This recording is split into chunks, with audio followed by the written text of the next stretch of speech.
Hi அனைவருக்கும் வணக்கம். நான் உங்கள் சரண்யா. இந்த வீடியோவில் நம்ம எப்படி பவர் மிஷினில் ரன் பண்ணலான்னு பார்க்கலாம். இது ரொம்ப ஈஸியான மெத்தட் தான். ரொம்ப கஷ்டம்லாம் இல்லை. எல்லாரும் பயப்படுவாங்க. நானும் பயந்தேன். ஆனால் அந்த பயப்படுற அளவுக்கு பெரிய விஷயம்லாம் இல்லை. இது ரொம்ப ஈஸியான மெத்தட். நான் ஃபஸ்ட்டு மெரிட் வச்சுருந்தேன். அதுக்கப்புறம் இந்த மிஷின் எடுத்து புதுசாக தான் எடுத்தேன். இது GE. நான் எடுத்து கிட்டத்தட்ட 8 வருஷம் இருக்கும். 8 வருஷத்துக்கு மேலே ஆயிடுச்சு. ஆனால் நல்லா தான் ரன் ஆகுது. என்னை பொறுத்தளவு செகண்ட் ஹேண்டில் எடுத்து நம்ம வேலை பார்க்குறத விட இப்படி புதுசாக எடுத்துட்டா கூட அது வாட்டுக்கும் கிட்டத்தட்ட அது வாட்டுக்கு இருக்கும். ஆயில் முழுக்க எந்த ஒரு தொந்தரவும் கொடுக்காது.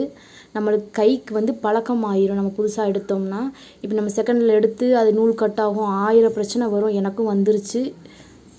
அப்புறம் நீங்கள் ஸ்பீடை குறைச்சிக்கோங்க. அங்கே பக்கத்துலேயே பட்டன் கொடுத்துருப்பாங்க. அந்த ஸ்பீடை நீங்கள் 350 வச்சா நல்லா ஸ்பீடாக போகும். அதனால நான் குறைச்சிட்டேன். நான் 350 தான் வச்சு தச்சு எனக்கு குறைச்சி 45க்கு வந்துட்டேன். 45ல் வச்சுருக்கேன். அதுக்கப்புறம் இந்த கீழே தொடை தட்டி வச்சுருப்பாங்க. அந்த தொடை தட்டி லைட்டாக தூக்குனா நண்டு கால் தூக்கும். நண்டு காலுக்கு பின்னாடி ஒரு ஸ்டாண்ட் கிளிப் கொடுத்துருக்காங்க. அது தூக்குனாலும் நண்டு கால் தூக்கும்.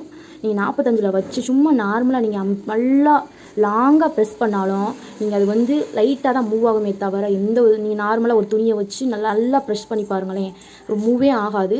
இந்த மாணிக்கு நீங்கள் ட்ரை பண்ணி கொஞ்சம் கொஞ்சமாக பழகுங்க. ஈஸியான நீங்கள் பவர் மிஷின் அப்படியே ஒவ்வொரு 45லேருந்து ஒரு 60க்கு வைங்க. அப்படியே அந்த 10 கூட்டிட்டாலும் உங்களுக்கு அது ஸ்பீட்னஸ் கைக்கு வந்துடும். இது ரொம்ப பெரிய விஷயம்லாம் இல்லை. பாருங்கள், இவ்வளோ நான் நல்லா ஃபோர்ஸாக தான் ப்ரெஸ் பண்ணுறேன். அப்புறமும் இவ்வளோ தான். இதுக்கு மேலே போகாது. இது உங்களுக்கு பயமாகவே இருக்காது. நீங்கள் இதை குறைச்சி வச்சு நீங்கள் ட்ரை பண்ணி பாருங்கள். கண்டிப்பாக நீங்கள் எடுத்து நீங்களும் ஸ்டிச் பண்ணுவீங்க. இது வீட்டில் இருக்க பெண்களுக்கு இது முக்கியமானது. தையல்ன்றது நம்ம கற்றுக்கிறது. நம்ம குழந்தைகளுக்கும் எவ்வளோ தான் குழந்தைகள் படித்தாலும் நீங்கள் தையல்ன்றது ஒரு அடிப்படை விஷயத்தையாவது நம்ம சொல்லிக் கொடுக்கணும். கண்டிப்பாக அதுங்களுக்கு ஃப்யூச்சரில் ஒரு உதவியாக இருக்கும். இப்போலாம் எங்கே டெய்லரிங்கிறாங்க, எல்லாம் டிசைனர். அந்த மாதிரிக்கு டெய்லர்னாலே டிசைனர் தாங்க. இது ஒரு மதிக்கக்கூடிய விஷயம். இதை நம்ம வீட்டில் கண்டிப்பாக நம்ம வீட்டில் இருக்கவங்களா இருந்தாலும் சரி, உங்களுக்கு என்ன வேலை செய்யணும்னு யோசிச்சிங்கன்னா கண்டிப்பாக நீங்கள் டெய்லரிங்கை சூஸ் பண்ணலாம். ஏன்னா நான் சும்மா வீட்டில் இருக்கேன்ட்டு தான் நான் மிஷின் எடுத்தேன். இப்போ அது எனக்கு ஒரு பிஸ்னஸாகவே போச்சு. டெய்லரிங்கை பொறுத்த வரைக்கும் வேலைக்கு பஞ்சமே இல்லை. எந்த வேலைனா நம்மளுக்கு ஈஸியாக கிடச்சிரும். ப்ளவுஸ் இல்லாட்டி நம்மளுக்கு சின்ன சின்ன வேலையை வரும். அதுக்கப்புறம் நம்ம கார்மெண்ட்ஸில் கூட நம்ம பீஸ் வாங்கி தைக்கலாம். இது நம்மளுக்கு ரொம்ப யூஸ்ஃபுல்லாக இருக்கும்.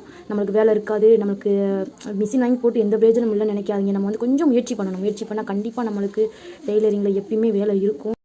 என்னோடய வீடியோ உங்களுக்கு பிடிச்சிருந்துச்சுன்னா மறக்காமல் சப்ஸ்கிரைப் பண்ணி என்னை அடுத்தடுத்த வீடியோவை பார்த்து எனக்கு சப்போர்ட் பண்ணுங்கள். ஏதாவது மிஸ்டேக் இருந்தால் சொல்லுங்கள்.